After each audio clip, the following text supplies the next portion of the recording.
Hello everyone. ఈరోజు మీరు ఈ వీడియోలో చూస్తున్నటువంటి ఈ వాటర్ ఫాల్స్ వచ్చేసేసి most underrated waterfalls అని మనం చెప్పొచ్చనమాట. ఇండియాలో నాకు తెలిసినంత వరకు చాలా బ్యూటిఫుల్‌గా ఉండేటువంటి ఈ వాటర్ ఫాల్ యొక్క నేమ్ ఏంటంటే చుంచి వాటర్ ఫాల్ అంటారనమాట. ఇది మనకు కర్ణాటక స్టేట్‌లోని రామనగర జిల్లాలో కనకపుర దగ్గర నుంచి మనకు చుంచి వాటర్ ఫాల్స్ ఉంటుందన్నమాట. ఇది మనకి బెంగుళూరు నుంచి మీరు మెజెస్టిక్ నుంచి డిస్టెన్స్ క్యాలిక్యులేట్ చేస్తే అప్రాక్సిమేట్‌గా మీకు ఒక 90 కిలోమీటర్స్ వస్తుందన్నమాట. కానీ వండర్‌ఫుల్ వాటర్ ఫాల్ అని చెప్పొచ్చనమాట. మనకి ఈ రైనీ సీజన్‌లో కూడా విజిట్ చేయొచ్చు. కాకపోతే కొంచెం జాగ్రత్తగా కూడా ఉండాలనమాట. ఇది మనకు చెప్పినట్టుగా ఆల్రెడీ బెంగుళూరు నుంచి మనకు 90 కిలోమీటర్స్ ఉంటుంది. మీరు హొగెనెకల్ వాటర్ ఫాల్స్ ఎంత ఫేమస్సో అందరికీ తెలుసు. వరల్డ్ వైడ్ అండ్ ఇండియాలో చాలా ఫేమస్ హొగెనెకల్ కూడా.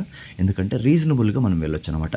సో, అదేలాగానే మనకి ఈ చుంచి వాటర్ ఫాల్ అనేది చాలా మందికి తెలీదు. మీరు కావాలంటే బెంగుళూరియన్స్‌కి చాలామందికి తెలిసుండొచ్చు కూడాను. ఎందుకంటే మీరు గూగుల్ సెర్చ్ చేస్తే కూడా తెలిసిపోతుంది. నియర్ బై వాటర్ ఫాల్స్ అంటే ఈ చుంచి వాటర్ ఫాల్ కూడా మనకి గూగుల్ రికమెండ్ చేస్తుందనమాట. ఇది చాలా బ్యూటిఫుల్ వాటర్ ఫాల్ అని నా పర్సనల్ ఒపీనియను. ఇక్కడ మీరు చుంచి వాటర్ ఫాల్ కోసం వచ్చారంటే మీకు 4-5 వాటర్ ఫాల్స్ పక్కపక్కనే ఉంటాయన్నమాట. చాలా అంటే చాలా బ్యూటిఫుల్‌గా ఉంటుంది. కాకపోతే ఇక్కడ మీరు ఆల్రెడీ చూస్తున్నారు కదా! ఈ రాళ్ళు ఈ ఈ వాటర్ అనేది దానిపైన వచ్చి దానిపైన చాలా సాఫ్ట్‌గా అయిపోయి ఉంటాయన్నమాట రాళ్ళు. స్కిడ్ అయ్యే ఛాన్సెస్ చాలా ఎక్కువుంటుంది రైనీ సీజన్‌లో. వర్షం లేకోకున్నప్పుడు మాత్రమే దీంట్లోకొచ్చి మనం ఎంజాయ్ చేయొచ్చనమాట. వర్షం ఉన్నప్పుడు చాలా డేంజరు. మీరు చూస్తున్నారుగా తెల్లగా పాల వలె పైనుంచి జలపాతం వస్తా ఉంది. ఎంత అంటే అంత బ్యూటిఫుల్ ఉందనమాట. మాటల్లో చెప్పలేనంతగా ఉంటుంది. దీంట్లో చాలా ఇంపార్టెంట్ థింగ్ ఏందంటే, ఇక్కడికి మనకి జనాలనేది చాలా తక్కువ మందుంటారు. సో, కొంచెం ఒకరు, ఇద్దరు రావడం అనేది అంత ప్రిఫరబుల్ కాదనమాట. అంటే అంత సేఫ్ కాదనమాట. మీరు ఒక 4, 5 మెంబర్స్ గ్యాంగ్ వస్తే కొంచెం బెటర్ అనమాట. ఫ్రెండ్స్ కానీ, ఫ్యామిలీ కానీ. మీరిక్కడ ఇప్పుడు చూపించినట్టుగా ఇంతకుముందు చూపించిన వాటర్ ఫాల్ లాగానే ఆ పక్షి వెళ్తుంది కదా! అక్కడ కూడా ఒక వాటర్ ఫాల్ ఉందనమాట. బట్ మనం అక్కడ రీచ్ కాలేము. అటు రీచ్ అవ్వలేమనమాట. అక్కడికి వెళ్ళలేము. బట్ సైట్ సీయింగ్‌కి మాత్రం వండర్‌ఫుల్ అని చెప్పొచ్చనమాట. మీరు అక్కడే సేద తీరొచ్చు. చాలాసేపు కూర్చోవచ్చు. స్నాక్స్ తెచ్చుకోవచ్చు, తినొచ్చు. మనకి మాక్సిమం అక్కడ కూల్ డ్రింక్స్, చిన్న చిన్న స్నాక్ ఐటెమ్ దొరుకుతుంది.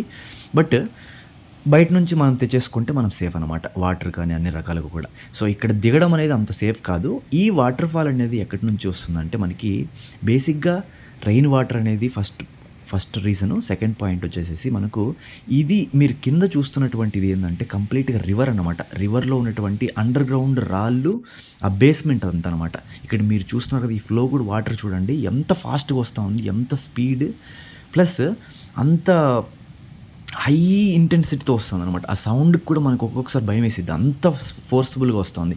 ఆ కొండలు ఆ రాళ్ళ మధ్యలో నుంచి వస్తుంది. మీరు అబ్జర్వ్ చేయొచ్చు బాగా. సో, మనకి ఇది కొంచెం ఏజ్డ్ పర్సన్స్‌కి ఇది సజెస్టబుల్ కాదు. ఈ ప్లేస్‌ని విజిట్ చేయడం అనేది. యంగ్‌స్టర్స్‌కి అనేది సూటబుల్ అండ్ ఎంజాయ్‌మెంట్ కూడా అనమాట మనకి. ఈ రాళ్ళు కూడా చాలా చాలా బ్యూటిఫుల్‌గా వాటర్‌తో మనకు కట్ చేయబడి ఉంటాయన్నమాట. అంటే వాటర్ ఫ్లో అయ్యి మనకు అక్కడ వాటర్‌తో ఆ రాళ్ళనేది అంత షార్ప్‌గా లేదంటే నైస్‌గా అయిపోయి ఉంటాయన్నమాట. కొన్ని ఎడ్జెస్‌లోను మధ్యలో కూడాను. సో, మీరు ఈ పైనుంచి వ్యూ చూడండి ఎంత డెప్త్ ఉందో మీకు తెలిసిపోతుందనమాట.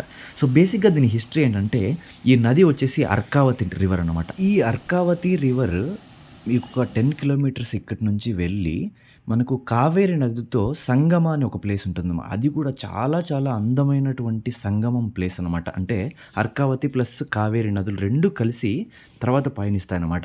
తర్వాత కర్ణాటకలో ఉన్నటువంటి చాలా డిస్ట్రిక్ట్స్‌లో జర్నీ చేసి తర్వాత అరేబియన్ సీలో కలిసిపోతుంది. సమ్ పోర్షన్స్ వచ్చేసేసి మనకి తమిళనాడు నుంచి బే ఆఫ్ బెంగాల్‌కి వెళ్ళిపోతుందన్నమాట. సో, విషయం ఏంటంటే, మనకు బెంగుళూరు నుంచి మంచి టూరిస్ట్ స్పాట్ ఒకటి కావాలి అంటే, పక్కా తప్పకుండా 1 డేలో కంప్లీట్‌గా ఈ సంగమ అనే river points plus waterfalls 2 కూడాను 100 కిలోమీటర్స్ ఫ్రమ్ బెంగుళూరు నుంచి కూడా పక్కా విజిట్ చేసేసి ఈవినింగ్ కల్లా రీచ్ అయిపోవచ్చనమాట ఇంటికి. ఇంకో విషయం ఏంటంటే, రైడర్స్‌కి బైక్‌లో రావచ్చు, కార్‌లో గూడా రావచ్చనమాట. మనకి సేఫ్ జర్నీనే. ఎందుకంటే, మనకి రోడ్స్ కూడా చాలా బాగున్నాయి. ట్రాఫిక్ కూడా అంత పెద్ద అనిపియదనమాట. ఈ కనకపుర దాటేసిన తర్వాత మనకు హైవే తగులుతుంది. సో, అక్కడంతా మనము ఆరాంగా ఎళ్ళిపోవచ్చు. సో, పెద్దగా ట్రాఫిక్ బెంగుళూరు వదిలేసి పెట్టేసి వచ్చామంటే మనకి బయట అంత పెద్ద ట్రాఫిక్ ఏముండదు. తర్వాత జస్ట్ లైక్ విలేజెస్ లాగా మనము ఆరాంగా ఎంజాయ్ చేసుకుంటూ వెళ్ళిపోవచ్చు.